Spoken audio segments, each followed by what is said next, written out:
Salut à tous, bienvenue dans votre premier ED de Biostat. Moi c'est Laurane et avec Valérian et Zoé, on sera présents pendant tout l'ED dans le chat pour répondre à toutes vos questions, alors n'hésitez pas. Donc on va commencer cette ED par les probabilités que vous aviez en énoncé basique. Donc on va essayer de surligner dans le texte et de noter les données qui sont déjà données. Donc là par exemple dans une population de zèbres, il arrive que certains aient un pelage jaune, 10% des zèbres sont concernés. Donc ici on va dire que le pelage jaune c'est M+, et donc 10% on a probabilité de M+ égale 0,1. Comme c'est une population de zèbres un peu bébête, mettre en place un test pour savoir si le zèbre testé possède un pelage jaune. Donc le test est positif pour 8 zèbres sur 10. Donc là on teste des malades, enfin bref, c'est probabilité de T+, sachant M+, égale 0,8. Donc là, la probabilité que le test diagnostique un pelage normal de 0,88. Donc probabilité de témoin égale 0,88. Donc derrière on va reporter tout ça sur nos deux arbres. Donc bien penser à faire les deux arbres, sinon on va être bloqué pour certaines données.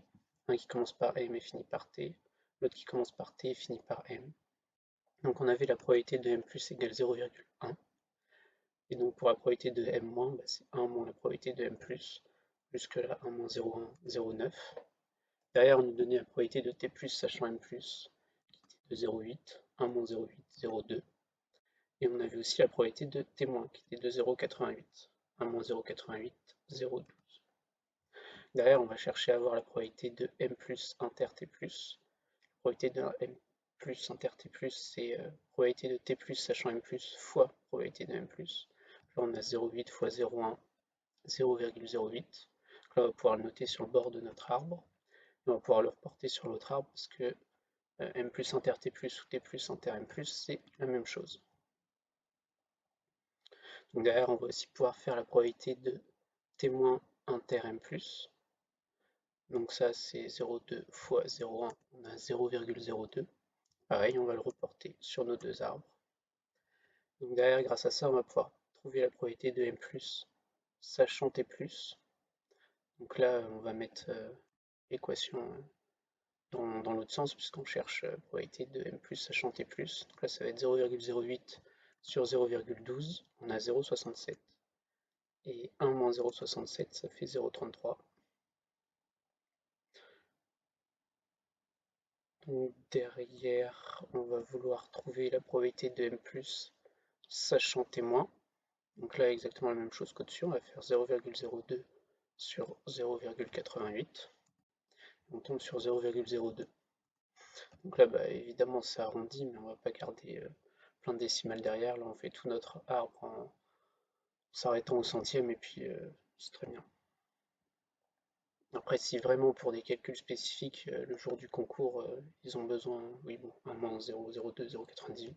Si pour le jour du concours, ils veulent des résultats précis, etc., enfin, vous inquiétez pas, ils vous mettront le nombre de décimales, tout ça au niveau des arrondis. Faut pas se poser de questions, ça sera toujours précisé. Derrière, on va pouvoir faire, on cherche derrière la probabilité de M- inter T+. Donc ça c'est 0,12 fois 0,33 de par la première formule. Donc on a 0,04 qu'on va pouvoir reporter aussi dans l'autre arbre. Derrière, probabilité de M- inter T-, c'est 0,88 fois 0,98, ça fait 0,86. On peut le reporter des deux côtés. Maintenant, on va pouvoir trouver la probabilité de T+, sachant M-. Donc, de par cette formule-là, 0,04 sur 0,9. Pareil, ça donne à peu près 0,04. Et 1 moins 0,04, 0,96. Ensuite, donc on vous demandait 6 valeurs spécifiques. Donc ça prend un peu de temps de faire l'arbre, mais derrière vous avez les 6 valeurs qui peuvent vous être demandées directement dessus. Donc on avait la sensibilité. Sensibilité, il faut savoir que c'est probabilité de T+, sachant M+. Donc elle a été donnée dans l'énoncé, c'est 0,8. Souvent dans l'énoncé, vous aurez soit la sensibilité de données, soit la spécificité. Parce que la spécificité, c'est probabilité de témoin sachant M-. Donc là, on a 0,96. C'est vachement droit, ça, dis donc. Enfin, bref. Et après, on vous demandait la VPN, donc valeur prédictive négative. Ça, c'est la probabilité de M-, sachant témoin. C'est 0,98. Après, on vous demandait la valeur prédictive positive. Là, c'est probabilité de M+, sachant T+. Donc là, 0,67. Il faut savoir que souvent, elle va être inférieure à ça quand même. Enfin bref, on s'en fiche.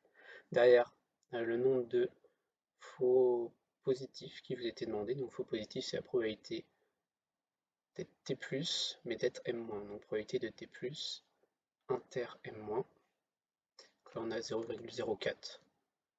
C'est pas mal, ça veut dire qu'il y a 4% de faux positifs. Et faux négatif, là c'est la probabilité d'être malade, mais d'avoir un test négatif. Donc là, 0,02.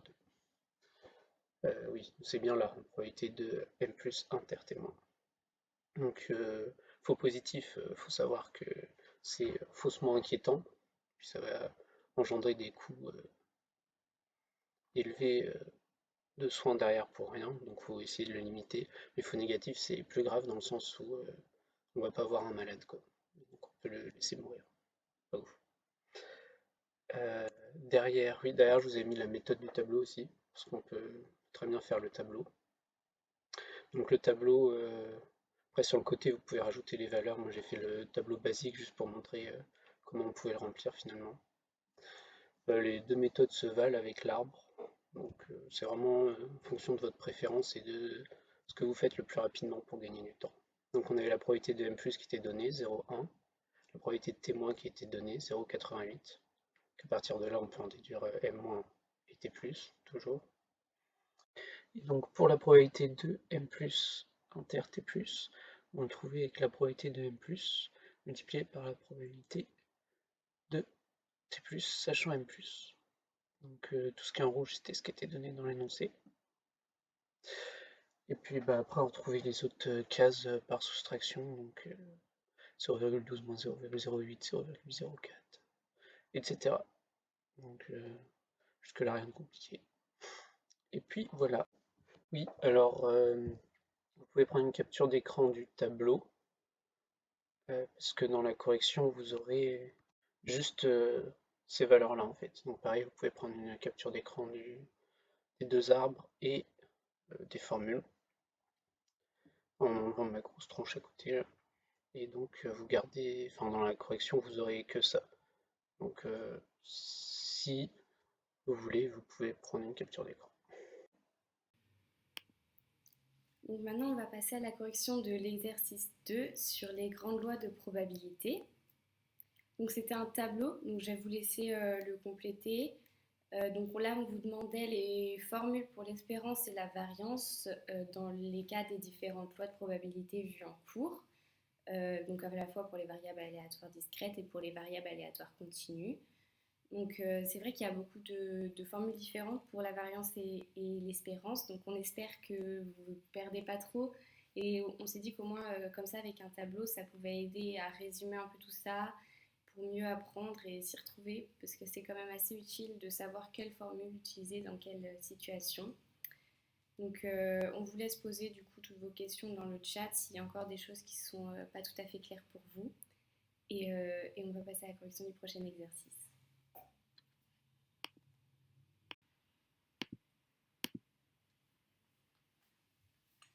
Donc maintenant, on va passer à la correction de l'exercice 3 sur les variables aléatoires discrètes. La première question qu'on nous posait, c'est quelle est la loi suivie par la variable aléatoire x. Donc x, on voit que c'est la probabilité de bailler qui est égale à 2 sur 50. Donc là, on est sur un phénomène où soit on baille, soit on ne baille pas. Donc il n'y a que deux possibilités, 0 ou 1. Donc on est dans un contexte de loi de Bernoulli. Sauf qu'il nous est également dit qu'on a un groupe de 75 passes. Donc cette loi, elle va se répéter pour les 75 passes. Donc on a 75 répétitions de la loi de Bernoulli. Donc on passe sur une loi binomiale. Cette loi binomiale, elle a donc pour paramètre la probabilité 2 sur 50, ainsi que m qui est égal à 75. Mais ce qu'on peut voir également, c'est que P va être égal à 0,04, ce qui est inférieur à 0,1, n est égal à 75, ce qui est supérieur à 30, et np est égal à 3, ce qui est inférieur à 5. Donc on va pouvoir approximer notre loi binomiale par une loi de Poisson. La loi de Poisson, elle va avoir pour paramètre lambda est égal à 3, donc n fois p. Ensuite, on nous demande quelle est la probabilité de ne voir aucun passesse bailler pendant un cours. Donc c'est la probabilité que x soit égal à 0 dans notre loi de Poisson. Ça va donner exposant moins 3, puisque c'est comme formule exposant moins lambda, et qu'on a déterminé que lambda était égal à 3. Et ça nous donne une probabilité de 0,05. Donc ensuite, on nous demande quelle est la probabilité qu'entre 15 et 20 passesses baillent pendant un cours.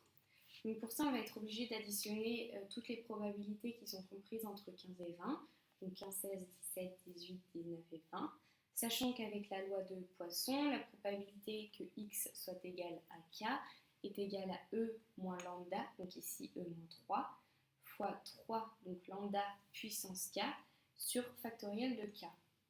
Donc, pour rappel, le factoriel de k, c'est quand on multiplie tous les chiffres qui ont précédé k, en fait, donc 0 fois, pas 0 du coup, 1 fois 2, fois 3, fois 4, fois 5, fois 6, etc. jusqu'à k.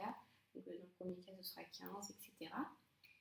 Et donc, on va additionner toutes les formules en fait, de chaque probabilité pour obtenir notre probabilité totale, et on obtient 6,7 fois 10 puissance moins 7.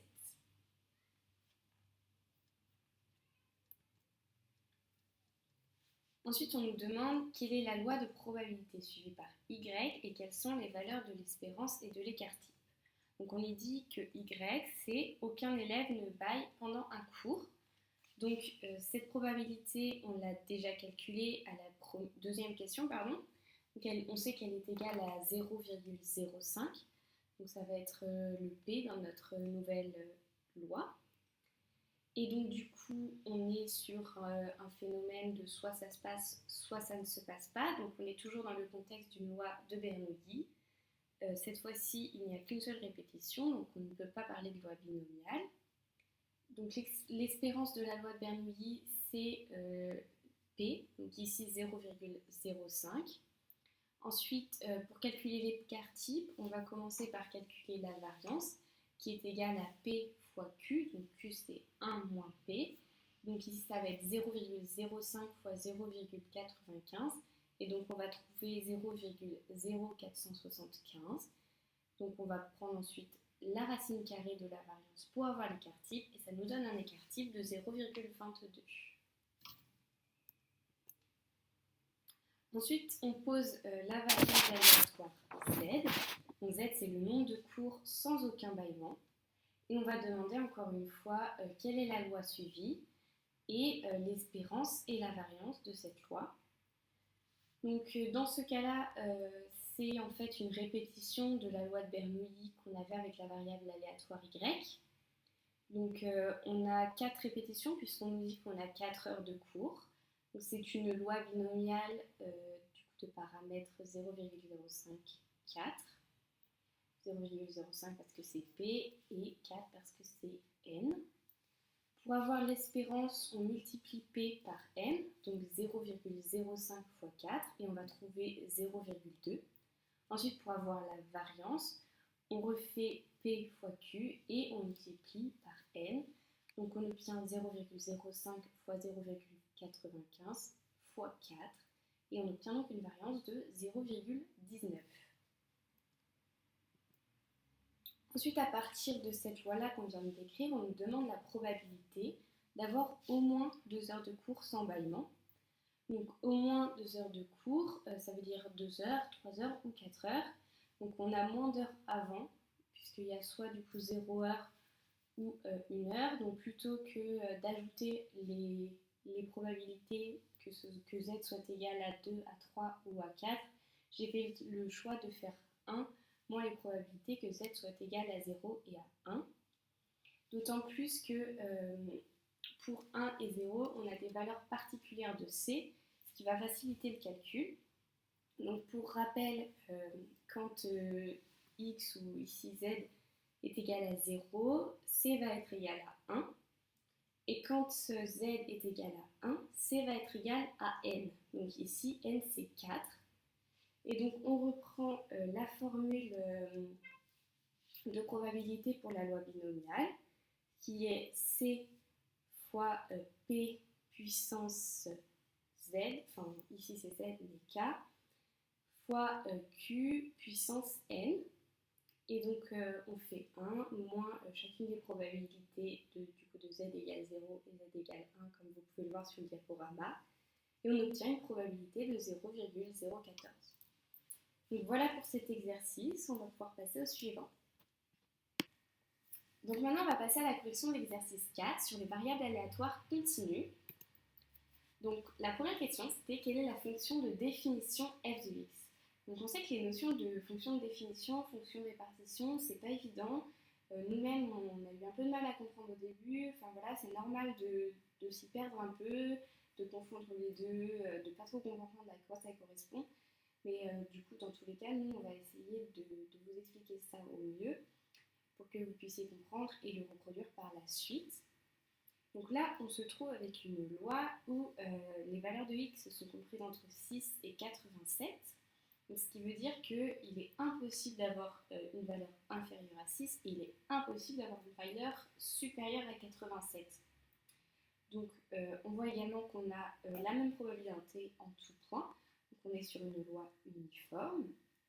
Et pour avoir donc la fonction de définition, ça c'est important parce que c'est en fait la probabilité d'avoir une valeur de x. Donc, on va beaucoup retenir cette phrase sur le fait que tout point a la même probabilité. Et donc, comme on peut le voir, bon, je me suis trompée sur le diaporama, c'est bien si x est inférieur à 6 que f de x va être égal à 0, parce que du coup, c'est impossible que x prenne ces valeurs, donc la probabilité d'avoir un x inférieur à 6, elle est nulle, c'est pas possible. Ensuite, du coup, on arrive sur toutes les valeurs de l'intervalle. Donc là, l'intervalle, il est compris entre 6 et 87. Et on sait que toutes les valeurs ont la même probabilité d'apparaître. Et donc, pour avoir la probabilité, on va faire la borne supérieure moins la borne inférieure. Donc ici, 87 moins 6, on obtient 81. Et donc, on sait que n'importe quelle valeur de cet intervalle, puisqu'on est sur une variable aléatoire continue, aura une probabilité de 1 sur 81 d'apparaître. Et donc, ça va être notre fonction de définition pour l'intervalle 6,87. Et du coup, ensuite, pour x supérieur à 87, on se retrouve dans le même cas de figure que x inférieur à 6, puisque c'est impossible. Aucun x ne sera supérieur à 87. Donc, dans ce cas-là, aucun étudiant n'a bu plus de 87 litres. Donc, on retrouve une fonction de définition égale à 0.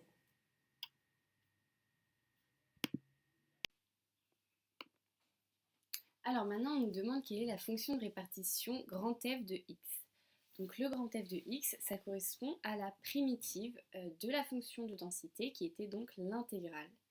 Et comme vous l'avez sans doute vu donc, au collège ou au lycée, je ne sais plus trop, on sait que quand l'intégrale est positive, eh bien la fonction de répartition, enfin sa primitive, elle est croissante. Et comme là, notre intégrale, c'est une fonction de densité, donc c'est la probabilité que x soit égal à une valeur, et qu'une probabilité, c'est toujours compris entre 0 et 1, eh bien, on aura toujours une valeur de fonction de densité, donc d'intégrale positive, donc ce qui signifie que la fonction de répartition, donc f de x, qui est la primitive, sera toujours croissante. Et donc, à partir de là, en fait, on sait que plus x sera élevé et plus sa fonction de répartition sera élevée. Et en fait, la fonction de répartition, ça correspond à la probabilité que x soit inférieur à la variable qu'on recherche. Et donc, on commence du coup, comme tout à l'heure, par les x inférieurs à 6. Et on sait que quand x est inférieur à 6, eh bien, c'est pas possible en fait. Il n'y a aucune valeur de x inférieure à 6, donc la probabilité que x soit inférieur à une valeur inférieure à 6, ça n'existe pas non plus. Donc la fonction de répartition va être égale à 0. Ensuite, on a toutes les valeurs de l'intervalle, donc 6,87, où x se trouve. Donc à partir de là, on va pouvoir calculer la probabilité que x soit inférieur à telle ou telle valeur, donc f de x, donc la fonction de répartition. Pour la calculer, là on sait qu'elle va augmenter petit à petit, puisqu'à chaque fois du coup on rajoute de nouvelles valeurs sous la valeur dont on cherche la fonction de répartition. J'espère que c'est assez clair. Si jamais, n'hésitez pas à poser toutes vos questions dans le chat. On est là pour y répondre. Mais toujours est-il que du coup, cette fonction de répartition va être égale à t sur 81. T, ça correspond du coup à x moins la borne inférieure. Parce que du coup, il n'y a pas de valeur en dessous, donc il ne faut pas rajouter les probabilités que x soit inférieur à 6 alors qu'elle est égale à 0 normalement. Du coup, par exemple, la fonction de répartition de 8, c'est égal à t sur 81, donc c'est égal à 8 moins 6, qui est la borne inférieure. Donc c'est égal à 2 sur 81. C'est-à-dire qu'on a pris les deux premiers chiffres, en fait, donc 6 et 7, 6 n'est pas égal à 8, et pour avoir en fait cette probabilité. Et du coup, ensuite, quand on arrive à des valeurs de x qui sont supérieures à 87, eh bien on sait que du coup x ne peut pas être aussi grand. Donc toutes les valeurs possibles de x sont inférieures à la valeur qu'on étudie. Donc la fonction de répartition, elle va être égale à 1, c'est la probabilité certaine. On est sûr que notre petit x est inférieur à notre grand x dont on est en train de chercher la fonction de répartition. Donc voilà, j'espère que c'est assez clair et que ça vous aidera à un peu mieux comprendre comment ça fonctionne. Donc ensuite, on nous demandait l'espérance de cette variable aléatoire.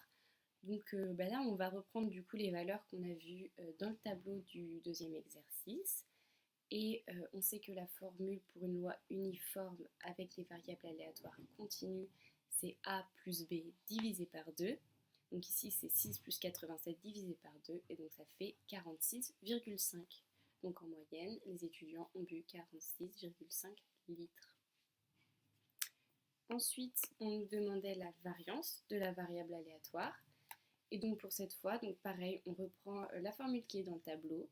Et c'est b-a au carré sur 12. Donc 87 moins 6 au carré sur 12. Et on obtient 546,75. Donc ensuite, on nous demande quelle est la probabilité qu'un étudiant en médecine ait bu entre 4 et 36 litres en un an. Déjà, ce qu'il faut savoir et dont il faut se rappeler, c'est que c'est impossible de boire 4 litres puisqu'on en boit au moins 6. Donc cette probabilité, ça revient à calculer la probabilité qu'un étudiant en médecine ait bu entre 6 et 36 litres en un an.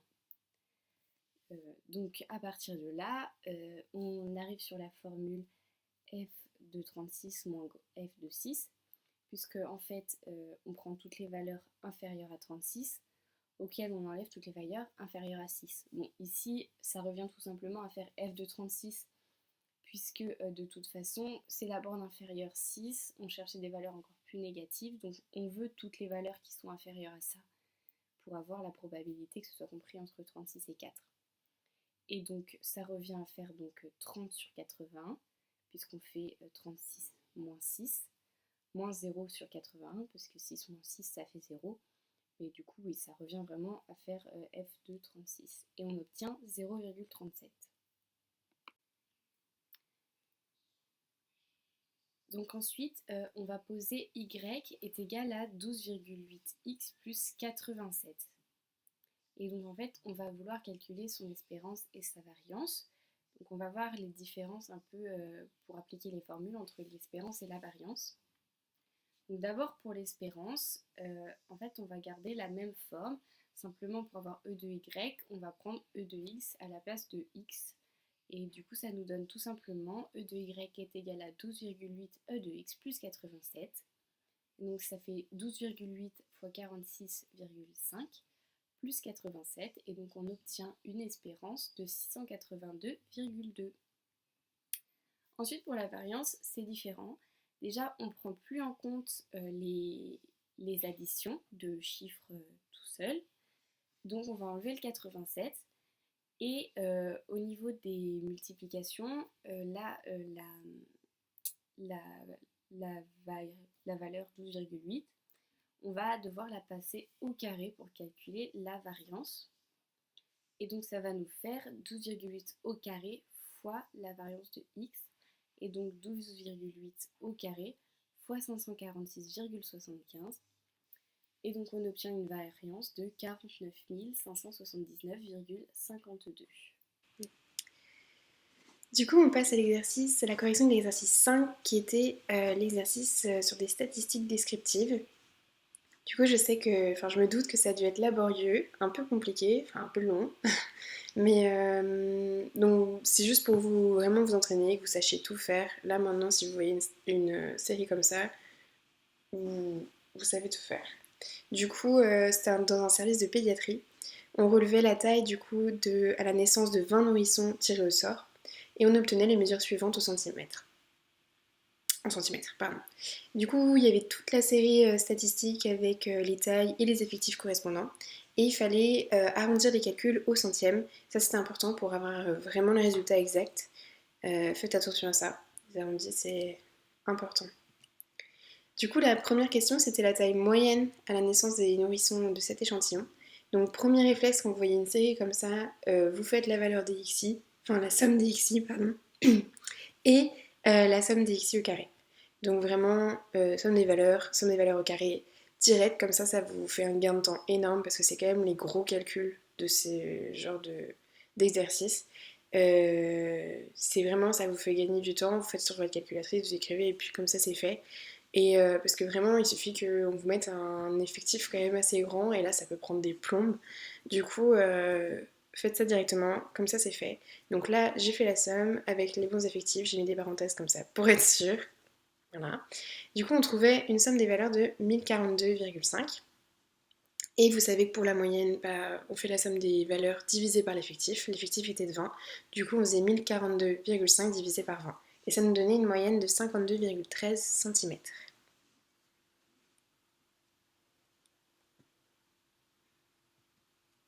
Donc pour la médiane, maintenant, c'était la deuxième question. La médiane, pour rappel, c'est la valeur qui partage la série ordonnée en deux groupes de même effectif. Du coup, c'est vraiment, vous faites le milieu, et après, vous devez avoir deux groupes de même effectif de chaque côté. Elle n'est pas toujours issue de la série statistique, et ça, c'est notamment dans les cas pairs, enfin des cas d'effectifs pairs, comme ici, donc avec n est égal 20. Et elle est insensible aux valeurs extrêmes, c'est un paramètre de position, et c'est vraiment...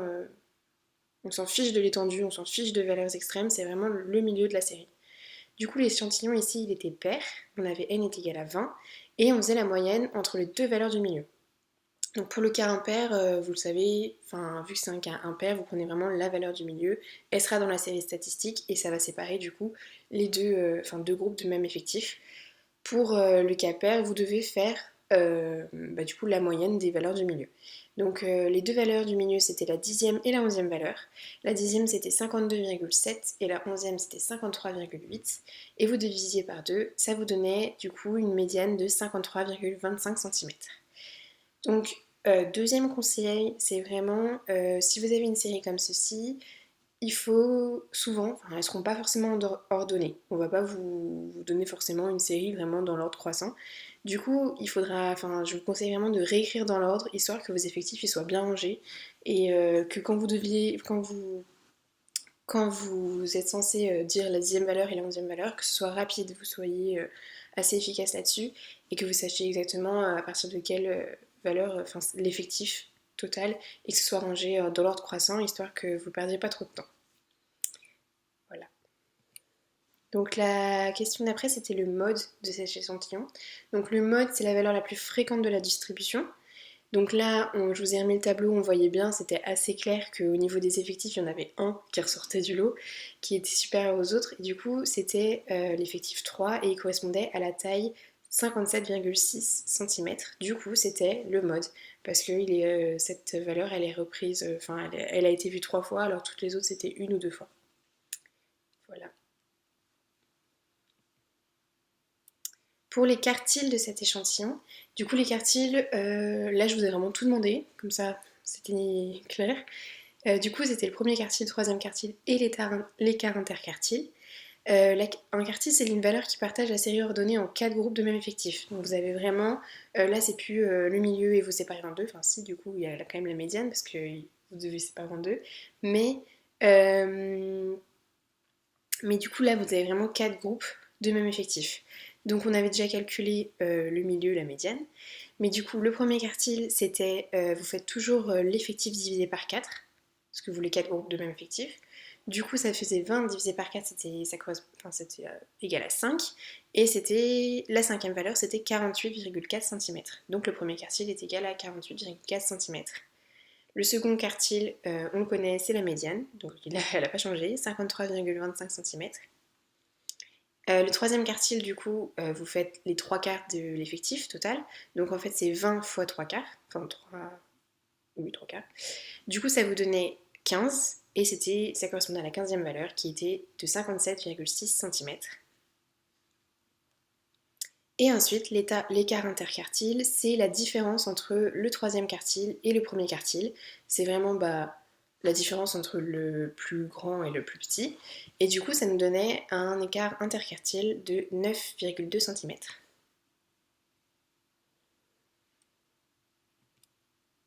Donc là, on a fini avec les paramètres de position. Donc en général, on vous demande ça, c'est possible que ça tombe.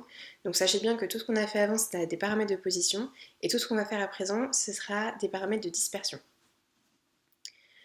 Donc du coup, la variance de cet échantillon, elle quantifie, en général, la définition de la variance, elle n'est pas trop connue, c'est un peu approximatif. Il faut savoir que la variance, ça quantifie la dispersion autour de la moyenne. Donc c'est vraiment, c'est pour ça qu'on dit que c'est un paramètre de dispersion. Et on prend comme repère la moyenne. Et du coup, notamment là, donc c'était utile de faire la somme des xi au carré à l'avance parce que surtaper tout ça et mettre des carrés partout, c'est relou. Du coup, voilà, vous rajoutez des carrés à toutes les valeurs, pas les effectifs, juste les valeurs. Et du coup, ça vous donnait 54 885,51. Du coup, oui, donc la variance c'était enfin vous la connaissez, hein, la formule de la variance elle est dans le formulaire, vous la connaissez par cœur. Donc du coup, on faisait 1 sur 19 fois 54 885,51 moins du coup ce qu'on avait calculé avant, la somme des xi qu'il a émise au carré, 1042,5 au carré sur 20. Ça nous donnait du coup une variance de 28,69 cm. Donc on a une dispersion autour de la moyenne de 28,69 cm. Pour l'écart type de l'échantillon, quand vous avez la variance, vous avez forcément l'écart type et inversement. L'écart type, ça quantifie aussi la dispersion autour de la moyenne et c'est la simple racine carrée de la variance.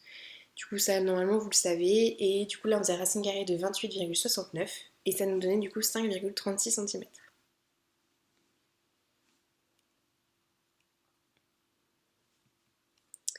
Le coefficient de variation, c'est l'avant-dernière question. Et en général, vous ne savez pas vraiment qu'il faut le savoir pour le concours. C'est encore une mesure relative de la dispersion autour de la moyenne. Il faut savoir la formule, il faut savoir le calculer. On ne le voit pas beaucoup, mais c'est quand même un paramètre de dispersion. Et globalement, il faut le savoir le faire. Il permet du coup de comparer le degré de variation d'un échantillon à un autre. C'est l'écart type divisé par la moyenne. Et il est donné souvent en pourcentage. Du coup, là, c'était l'écart type divisé par la moyenne. Ça, on avait du coup 5,36 divisé par 52,13. Et ça nous donnait 0,10 qui correspond à 10% du coup de coefficient de variation de cet échantillon. On avait ensuite l'étendue de cet échantillon. Du coup, c'était le dernier paramètre des dispersions. L'étendue, voilà, vous avez l'étendue, vous avez la dispersion totale. Donc, c'est la différence entre les valeurs extrêmes, donc entre la plus grande et la plus petite. Du coup, c'est x max moins x min, et c'était égal à 16,1 cm. Donc vous avez une étendue de 7,1 cm.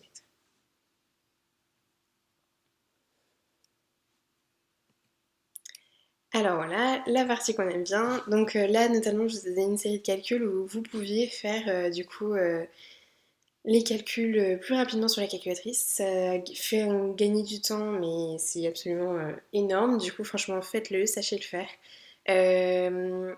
Après, vous pouvez vérifier en calculant sans calculatrice, enfin sans ça. sur les statistiques, sur la calculatrice. Mais en gros, lorsque vous voyez une série comme celle-ci, faut vraiment. Là, je vous ai mis, vous pouvez faire un screen, il n'y a pas de souci. Bon, après, moi, c'est sur Casio, euh, donc FX92+, mais enfin, je sais que c'est globalement la calculatrice que le plus de personnes ont. Si vraiment vous avez une autre calculatrice et que enfin, vous ne savez pas du tout comment faire, je peux aller chercher, enfin, on verra ça après. On pourra chercher ensemble. Mais du coup, là pour la Casio FX92+, c'est très simple. Du coup, vous pouvez faire un screen. Et en fait, à partir du moment où vous rentrez toutes vos valeurs, du coup, vous pouvez calculer toutes les valeurs qu'on vient de faire. Là, vous les avez presque. Vous n'avez peut-être pas l'étendue. Mais globalement, vous avez tout. Et ça vous prend, enfin, ça vous fait gagner beaucoup, beaucoup de temps. Et c'est précieux. Et du coup, par contre, voilà, donc prenez bien S carré et S et pas sigma et enfin, sigma carré et sigma, parce que sigma carré et sigma c'est les valeurs enfin, de la population, enfin bref. Et du coup, vous prenez pas la tête, mais S carré et S ça prend la fluctuation d'échantillonnage et c'est ce qu'on veut. C'est vos valeurs qu'on va vous demander dans la statistique descriptive. Du coup, voilà, vous pouvez prendre un screen. On en a fini avec cet exercice-là. N'hésitez pas si vous avez des questions. Il y aura un temps de questions-réponses après. Et voilà. Donc pour ce tableau, ouais, il y a quelques modifications avec le tableau de base pour qu'il soit complet tout simplement, mais enfin rien de bien important.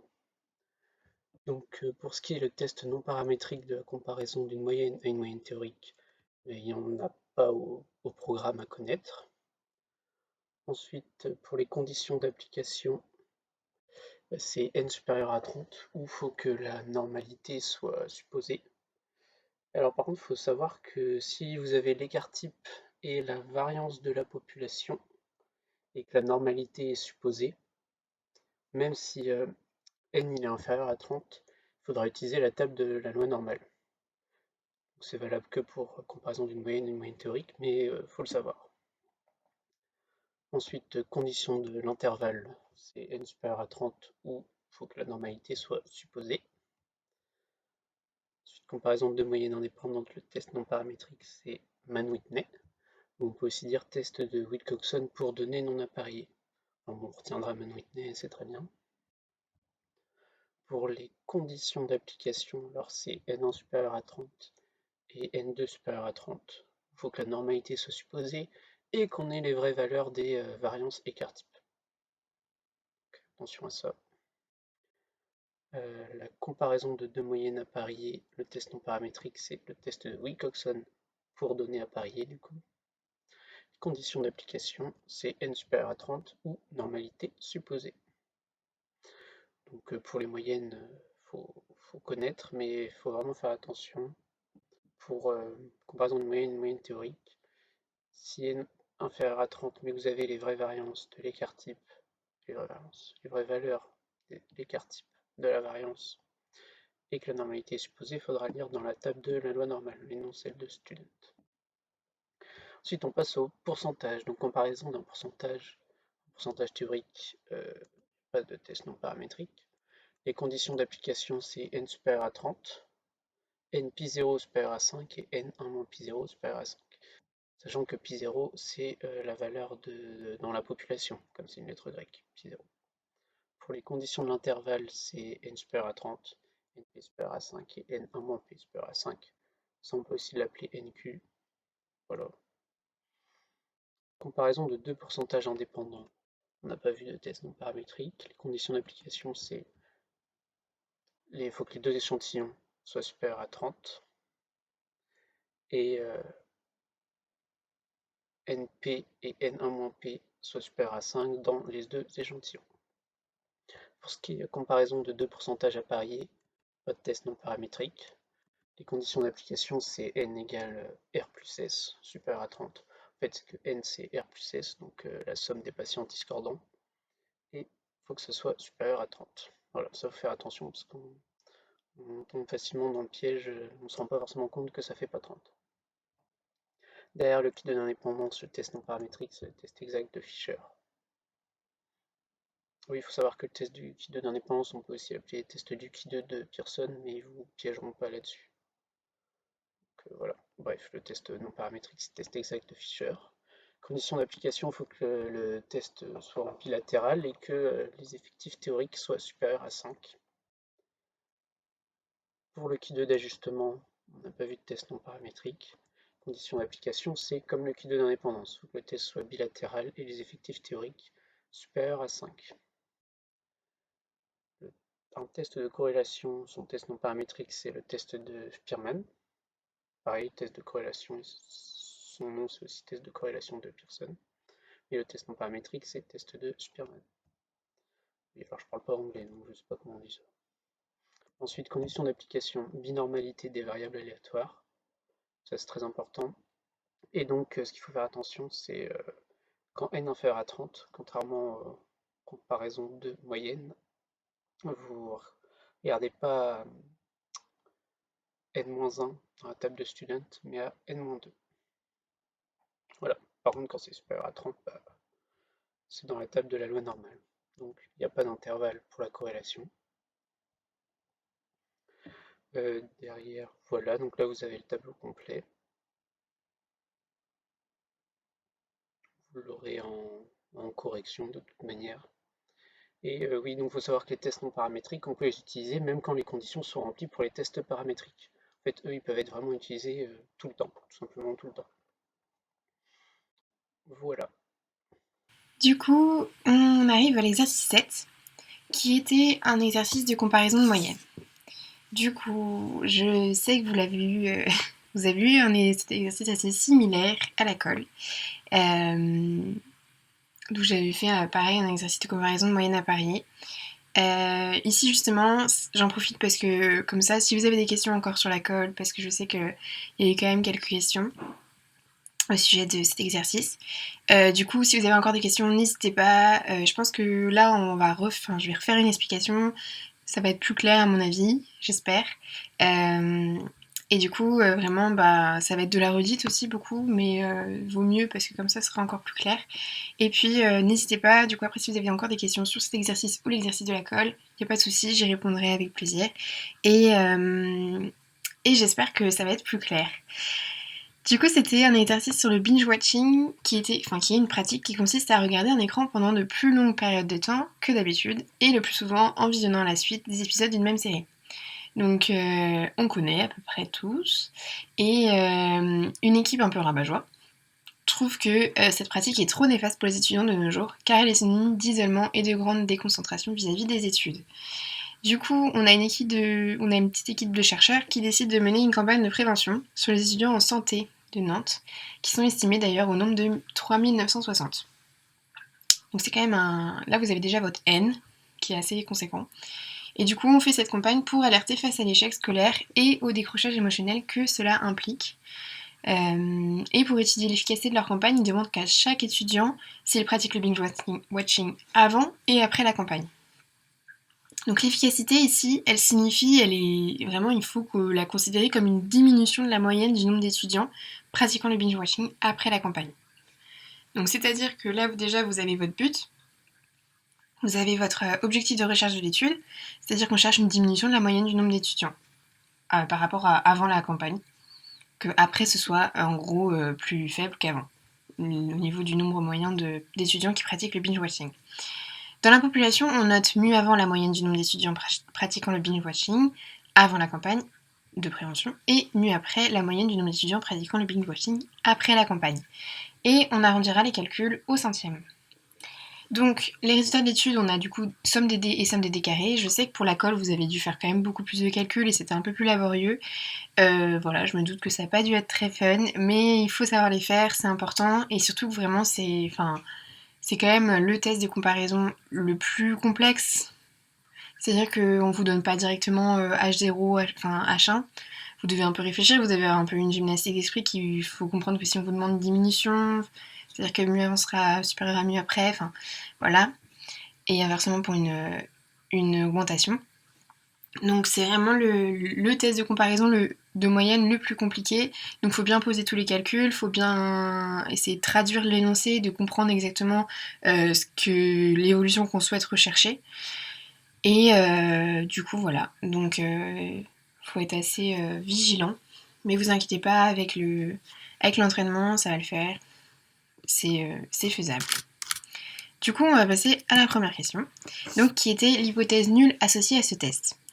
H0, du coup, c'est pas compliqué, vous savez bien, c'est l'hypothèse de la non-différence, c'est la moins intéressante. C'est celle en général qu'on cherche à rejeter, parce que c'est vraiment l'hypothèse où notre campagne de prévention ne sera pas efficace, quoi. Du coup, H0, c'est le nombre moyen d'étudiants pratiquant le binge-watching après la campagne de prévention est identique au nombre moyen d'étudiants le pratiquant avant la campagne. Donc on s'en fiche que vous disiez après ou avant, enfin dans quel ordre vous avez formulé, mais il faut juste que ce soit vraiment le nombre moyen d'étudiants qui est pareil après et avant, avant-après. Voilà. Donc H0, ça veut dire que mu avant est égal à mu après, et du coup, on cherche toujours avec ce test-là une différence, parce qu'on étudie un échantillon au cours du temps ou un échantillon avec un événement d'intérêt qui est arrivé, notamment ici la campagne de prévention, et du coup on cherche vraiment avant-après, c'est l'évolution de l'échantillon, de la moyenne de l'échantillon. Donc, et ce sera souvent le cas pour ces tests-là, où on vous demandera souvent sur le même échantillon l'évolution. Du coup ici on fait la différence, donc delta est égal à mu avant moins mu après, qui est égal à 0, du coup pas de différence entre les deux. Donc ça c'était l'hypothèse nulle. Et du coup comme j'ai dit avant, il faut vraiment regarder l'évolution qu'on souhaite étudier, et avec H1, parce que avec H0 et après H1, pour vraiment essayer de comprendre au maximum l'objectif de l'étude et que vous ayez des résultats cohérents par la suite. Du coup, on passe à H1. C'est l'hypothèse alternative et c'est celle qu'on cherche à démontrer, c'est la plus intéressante, c'est vraiment... là, c'est voir une évolution assez significative du nombre moyen d'étudiants qui pratiquent le binge-watching avant et après la campagne. Du coup, c'est le nombre moyen d'étudiants pratiquant le binge-watching après la campagne de prévention qui est inférieur au nombre moyen d'étudiants le pratiquant avant la campagne. Donc on cherche à voir vraiment s'il y a eu une efficacité de la campagne, c'est-à-dire une diminution du nombre moyen d'étudiants qui pratiquent le binge-watching que l'étude pense être néfaste. Du coup, ici on cherche une infériorité, comme c'est écrit dans l'hypothèse H1. Donc vous avez bien vu dans l'énoncé que c'était une diminution, qu'on cherchait une infériorité, donc c'était unilatéral.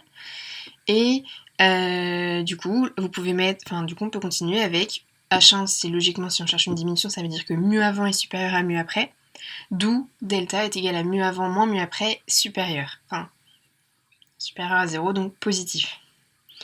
Donc là, c'est vraiment la subtilité de ce test-là, et c'est la subtilité globalement des tests de comparaison de moyenne à parier. C'est que vraiment, comme je disais encore une fois, il faut chercher l'évolution, savoir ce qu'on cherche à prouver.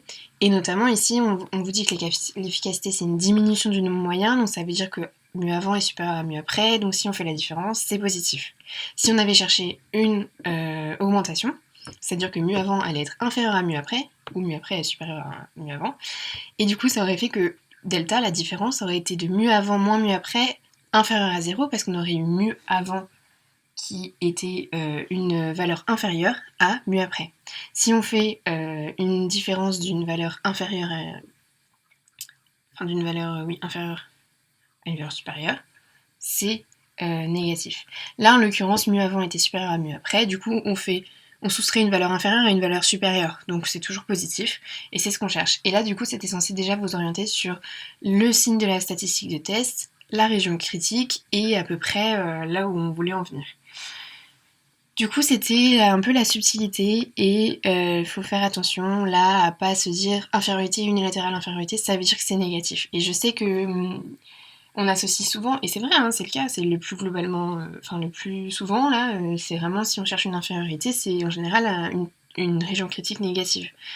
Or ici, c'est vraiment la gymnastique d'esprit de se dire que c'est une diminution d'après par rapport à avant, du coup c'est positif. Du coup, on aura toute la série positive. Donc voilà, n'hésitez pas si vous avez des questions après, là j'ai l'impression de beaucoup parler. Désolée. Mais du coup voilà. train de beaucoup déblatérer. Du coup, on verra la question après, mais j'espère que c'est un peu plus clair avec la colle, parce que je vous ai quand même fait du coup le même but que la colle, et peut-être que plus tard, dans les entraînements, voilà, on verra, mais je vous ferai l'inverse, je vous ferai des différences. Enfin, là, c'était juste pour en plus en rajouter une couche sur la colle et vraiment expliquer au mieux la logique des tests comme ça, où on cherche à faire des campagnes de prévention et on cherche généralement à faire une diminution de l'événement d'intérêt, quoi. Qui là est le binge-watching. Du coup, on peut passer aux tests qu'on peut réaliser pour répondre à la question d'intérêt. Du coup, on peut utiliser 3 tests ici. Vous l'avez vu, un test unilatéral de comparaison de 2 moyennes issues d'échantillons appariés. On fait la comparaison de 2 moyennes appariées. Nickel. Ça, c'est à peu près ancré. Aussi, du coup, si on peut faire un test paramétrique, parce que c'est ça, le test paramétrique, c'est un test unilatéral de comparaison de 2 moyennes issues d'échantillons appariés, on peut forcément faire le test non paramétrique de Wilcoxon, qui correspond du coup aux moyennes appariées. C'est-à-dire que si on remplit les conditions nécessaires pour faire un test paramétrique, logiquement, le test paramétrique c'est le plus exigeant, c'est celui où il faut plus remplir de conditions, donc on pourra forcément faire le test non paramétrique qui lui est moins exigeant et qui lui est faisable même sans les conditions. Donc en fait, si on peut faire le test paramétrique, on pourra forcément faire le test non paramétrique. La réciproque est fausse, vous vous en doutez bien. Du coup voilà, donc si on peut faire le test classique, on pourra faire le test de Wilcoxon. Et là, il y a une petite subtilité encore une fois, et je pense que maintenant si vous faites les cahiers, et même avec la colle, vous l'avez en tête. Il y a une homologie avec le test unilatéral de comparaison d'une moyenne issue d'un échantillon à une moyenne théorique. Alors en fait, donc si vous avez un exercice, un test avec des moyennes appariées, vous pouvez directement vous dire que, ah oui, potentiellement, on peut faire une homologie avec le test d'une moyenne à une moyenne théorique sous H0, parce que la différence des moyennes, elle est supposée être nulle. Donc en fait, nous pouvons considérer que sous H0, la différence des moyennes devrait être nulle, c'est-à-dire que comme je l'ai noté ici, H0 correspond à la différence de mu avant moins mu après qui est égale à 0. Donc on est bien U0, H0, sous H0, la différence est nulle.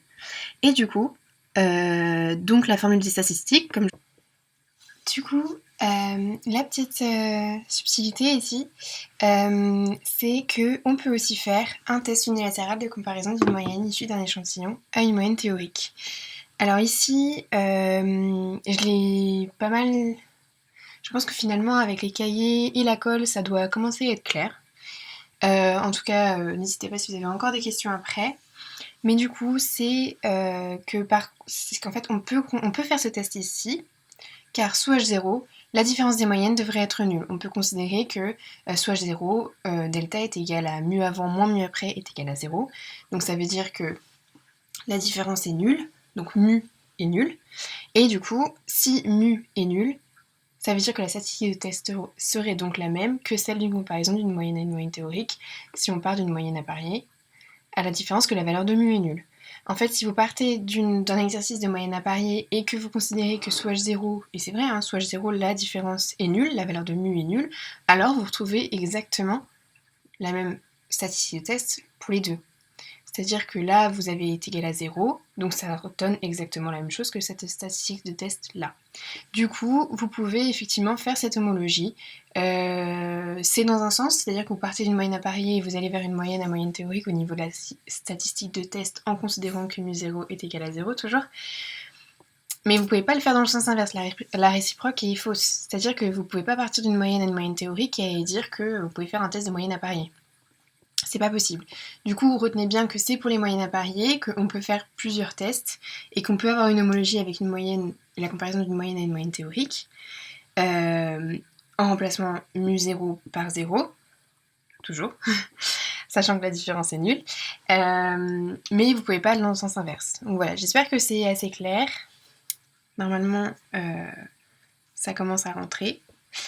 Et voilà, donc vous voyez que je vous ai mis les deux statistiques de test, elles sont assez similaires et que si effectivement sous H0, on a une différence,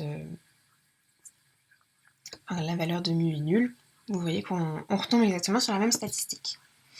Du coup, maintenant, on peut essayer de voir la valeur absolue de la statistique de test.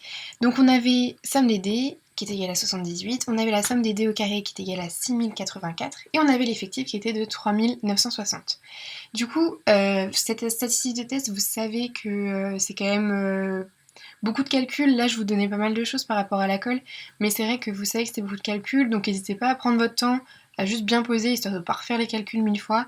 Et voilà, et vous faites votre série de calculs, et avec l'entraînement, ça va être assez instinctif et des réflexes. Et normalement, ça devrait aller si vous posez tout bien en brouillon. Du coup, ici, on pouvait calculer la variance estimée de la différence. Du coup, là, vous connaissez toujours cette formule-là. On avait toutes les données pour le calculer, donc on trouvait une variance de 1,54. Ensuite, avec tout ça, on pouvait calculer des barres. Donc des barres, vous devez le savoir, il y a écrit nulle part dans le formulaire quoi que ce soit. Vous devez savoir que c'est la somme des dés divisée par l'effectif. Du coup, c'était 78 divisé par 3960, ce qui donnait 0,02. Donc quand on avait la variance et des barres, on pouvait enfin calculer la statistique du test qui était du coup de 1,01. Vous pouvez calculer toujours la statistique du test avec la variance ou avec l'écart type, c'est comme vous voulez. Vous faites comme vous le sentez. Du coup, voilà, donc on avait la statistique des tests. La question d'après, vous pouvez faire un screen hein, si vous voulez avoir toutes les données. Et du coup, on cherchait la région critique au risque alpha est égale à 5%. Donc ici, on est sur un grand échantillon. Du coup, on est à 3960 étudiants en santé. Du coup, on a pour habitude de dire que les tests de moyenne, c'est des tests de student, enfin c'est des tests qui suivent des lois de student. Et on sait que la loi de student n supérieure à 30 tend largement vers une loi normale quand n est supérieure à 30. Donc ici, elle tend bien vers une loi normale. En revanche, on peut toujours utiliser la loi de student. On peut juste aller regarder en nombre de degrés à l'infini, quoi. En nombre de degrés de liberté à l'infini. Du coup, ici, si on est toujours sur la loi student, on fait student à n-1 degré de liberté, ça fait 3959 degrés de liberté. Donc ça fait toujours les degrés à l'infini. Pardon. Du coup, comme je vous l'ai dit, vous pouvez toujours utiliser la loi student ou alors utiliser la loi normale, il n'y a pas de problème. Au niveau de la table, ça change rien du tout, ça n'a pas d'importance, vous allez trouver la même borne. Donc vraiment, il n'y avait pas de souci.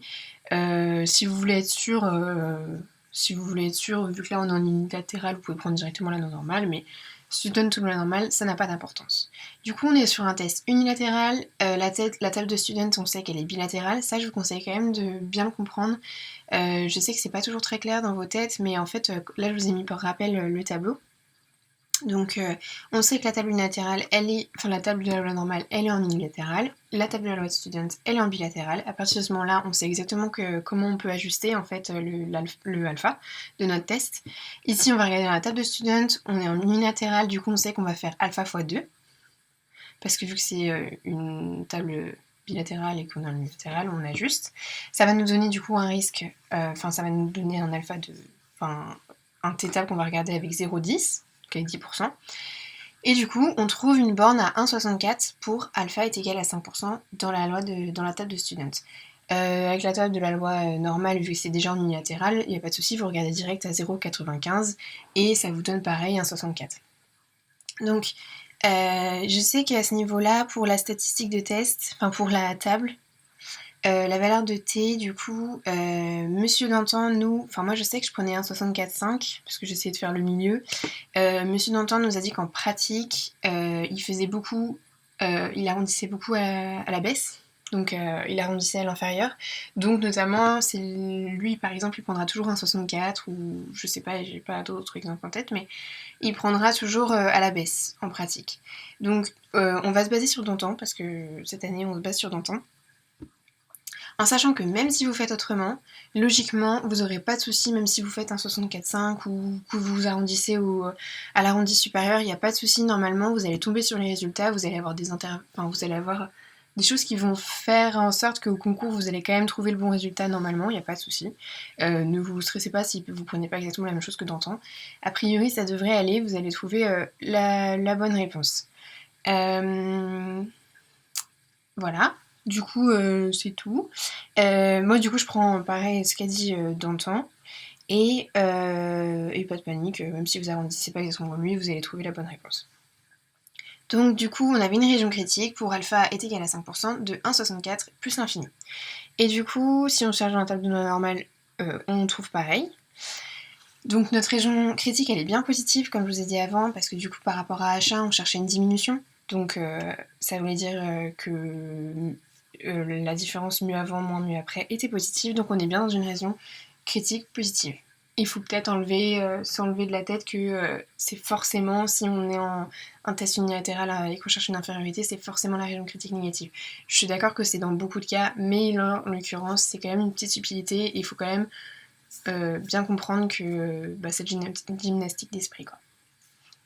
Donc après, on peut conclure au risque alpha est égal à 5%.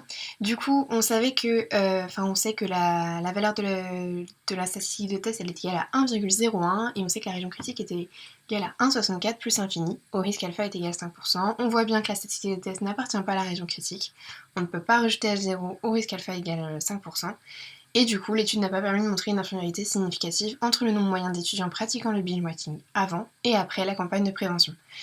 Du coup, là, voilà, on n'a pas conclu à une significativité, on n'a pas conclu à une infériorité, on ne rejette pas H0, donc la campagne n'est pas forcément très efficace, mais voilà, c'est pas grave, on l'a faite, et au moins, même si on est avec un gros N quand même, donc voilà, il y a toujours un risque de se tromper, ça peut être la puissance, il peut y avoir pas un assez gros échantillon pour établir une significativité, enfin, ça peut être pour X raisons. En l'occurrence, là on a quand même un gros effectif, donc on peut peut-être se dire que la campagne n'était pas très efficace. Voilà, c'est tout. Sinon, si vous avez d'autres questions, n'hésitez pas, enfin si vous avez des questions, n'hésitez pas. On est là pour y répondre, et puis à tout à l'heure.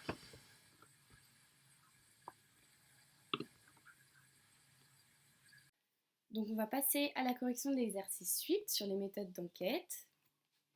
Donc je vous remets du coup l'enquête qui était dans le D et j'ai surligné les informations qui pour moi sont les plus importantes. Donc ça va d'abord être le fait que les signes d'éruption cutanée et les démangeaisons sont déjà présents, donc on peut éliminer directement l'étude de cohorte, d'autant qu'on voit que tous les étudiants ayant participé au voyage sont inclus. Donc il n'y a pas de différenciation entre malades, sains, il n'y a rien, c'est vraiment on inclut tout le monde. Il n'y a pas de choix particulier et on fait l'enquête sanitaire dès le lendemain à un instant T. Donc ici, on va être sur une étude transversale. Sur cette étude transversale, on nous dit que la totalité des 150 étudiants qui sont partis au ski ont été interrogés et que 36 étudiants malades ainsi que 25 étudiants non malades ont dormi lors de leur séjour à un moment ou à un autre dans un lit autre que le leur. Et on va nous demander du coup de calculer l'odds ratio qui associe donc le fait de dormir dans le lit de quelqu'un d'autre et l'apparition de signes cutanés. Donc là, le plus simple, c'est de faire un petit tableau comme je vous ai représenté en bas. Et donc on voit qu'au total, il y a 42 personnes malades, c'était donné dans le premier énoncé. Comme il y a 150 personnes au total, on en conclut qu'il y a 108 personnes qui ne sont pas malades. Et donc grâce à ces données-là, on voit qu'il y a donc 36 plus 25, 61 personnes qui ont été exposés, donc qui ont dormi dans le lit de quelqu'un d'autre dans ce cas-là, et donc on conclut que 89 personnes n'ont pas été exposées. À partir de là, on voit les données, qu'il y a 36 étudiants malades et exposés et 25 étudiants non malades qui ont été exposés. Et on conclut les valeurs 6 et 83 à partir de là. Et donc pour l'odds ratio, il faut prendre les valeurs en diagonale, et comme je l'ai montré en rouge en fait, et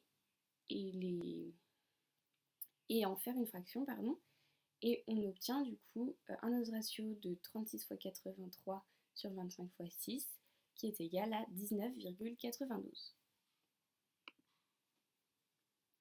Ensuite, on nous dit que pour accélérer la guérison des éruptions cutanées, on propose aux 42 patients malades de tester une nouvelle crème à base de feuilles de baobab et qu'il n'existe aucune donnée de la littérature sur les effets de la feuille de baobab sur l'homme.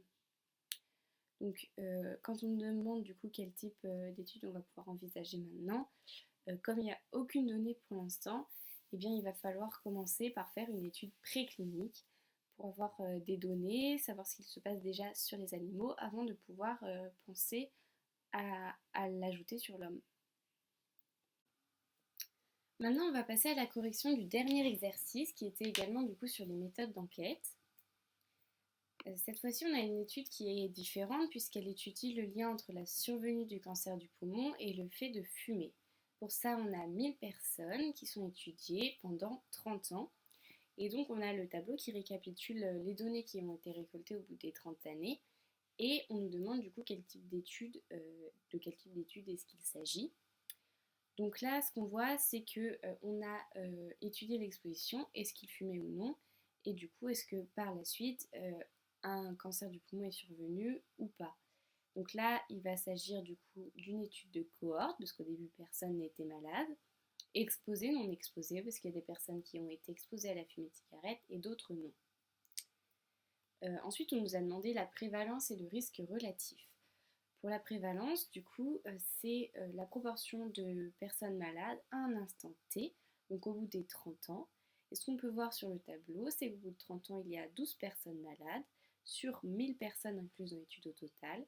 Donc ça nous donne une prévalence de 0,012. Ensuite, pour le risque relatif, il porte assez bien son nom. Pour retenir la formule, il faut se dire que c'est le risque que l'on a de tomber malade quand on fume la cigarette par rapport, donc relatif, au risque de tomber malade lorsque l'on ne fume pas de cigarette. Ça nous donne 10 sur 302 sur 2 sur 698 et on obtient un risque relatif de 11,56. Et donc par la suite, on voit qu'en France, il y a une étude qui a été menée sur le même sujet, mais cette fois, on a pris des personnes malades, d'autres qui ne l'étaient pas, et on a regardé si elles avaient été exposées ou pas. Donc en fait, c'est le chemin inverse. On regarde pas, les groupes sont créés en fonction de la maladie ou non, et pas de l'exposition. Donc cette fois-ci, ce ne sera donc plus une cohorte exposée non exposée, parce que les personnes sont déjà malades, donc ça ne peut pas être une cohorte. Donc ce sera une étude cas témoins. On compare les cas aux témoins. Voilà.